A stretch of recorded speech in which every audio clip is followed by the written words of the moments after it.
শরীরটা মেলা খারাপ, বাজার করতে যাতে পারতেছি না। ফ্রিজের মধ্যে দেখলাম দুটো ডিম পড়ে রইছে, এই বেলাটা চালাই দেই। আসসালামু আলাইকুম। রিজিক নিয়ে টেনশন করি না, আল্লাহ রিজিকে যা রাখিছে তা ঠিক 7 সমুদ্র 13 নদীর ওপার থাকলেও আমার প্লেটের পর এসে হাজির হবে। আর যদি রিজিকে না থাকে তা আয়েশ করে মাখায় টাকায় নিলেও গাল পর্যন্তও পৌঁছাবে না। ডিম দুটো ভাঙিয়ে নিয়ে একটুখানি নুন আর একটুখানি গোলমরিচের গুঁড়ো দিয়ে সুন্দর করে গুলাই নিছি। ফ্রিজের মধ্যে দেখলাম পিঠে বানানোর জন্য আবার একটু নারকেল কুড়া ছিল। এখন আর পিঠে খেয়ে কাজ নেই, আগে পেট ভরে বাসি। তার মধ্যে দিয়ে দিলাম কটা দারচিনি আর কটা লবঙ্গ, আর দিচ্ছি সামান্য একটুখানি জিরে। এবার দিচ্ছি প্রায় 1 চা চামচের মতন শুকনো ঝালের গুঁড়ো আর 1/2 চা চামচের মতন ধনের গুঁড়ো। তারপর দিলাম 1/2 চা চামচের একটু কম হলদির গুঁড়ো। সামান্য একটুখানি পানি দিয়ে সুন্দর করে নিপিস করে বেটে নিয়ে আসি।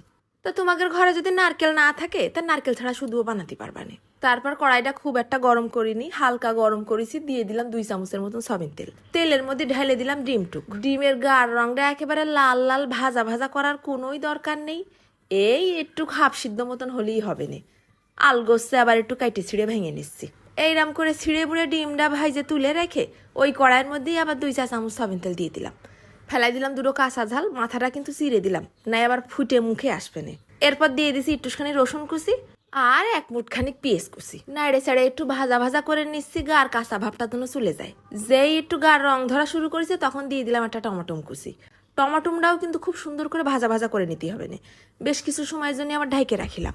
পেঁয়াজ রসুনের সাথে টমাটমটাও একেবারে ভাজা ভাজা হয়ে গলা গলা ভাব হয়ে গেছে। এখনই ওই নারকেল বাটাটা এর মধ্যে দিয়ে দিলাম। নারকেলটারে পেঁয়াজ রসুনের সাথে নাড়ে চাড়ে মিশাই নিয়ে ওই ব্লেন্ডারের কৌটোটা ধুয়ে আবার একটুখানি পানি দিয়ে দিছি। কষাই নিতে হবে না কিন্তু বেশ ফাইন করে, একেবারে নাড়ে চাড়ে নারকেলটা শুকোয় আসা পর্যন্ত। দেখো দিনই যেই এরকম শুকোয় আইছে তখনই দিয়ে দেবো ঝোলের পানি। একটু বেশি করেই পানি দিতে হবে না কিন্তু, নাই নারকেল তো শুকোয় খাটো হয়ে যাবে না। এবার ফেলাই দিলাম ঘপ করে খানিকটা নুন আর সামান্য 1/2 চা চামচের মতন কয়েক দানা চিনি। যেই পানিটা এরম করে বক বক করে ফুটা শুরু করেছে তখন ওই ভাজা ডিমগুলো এর মধ্যে দিয়ে দিলাম। খুন্তি দিয়ে আবার একটু ছড়াই দিচ্ছি, নাই আবার এক জায়গায় দলা পাকায় রাজনীতি শুরু করে দেবে না। ডিমের মধ্যে ঝোল মশলা ঢোকবে তো নাকি। এবার কম আছে ঢেকে দিলাম, হতি থাক। পাশের একটা কড়াইতে আবার নিয়ে নিছি 1 চা চামচের মতন সয়াবিন তেল।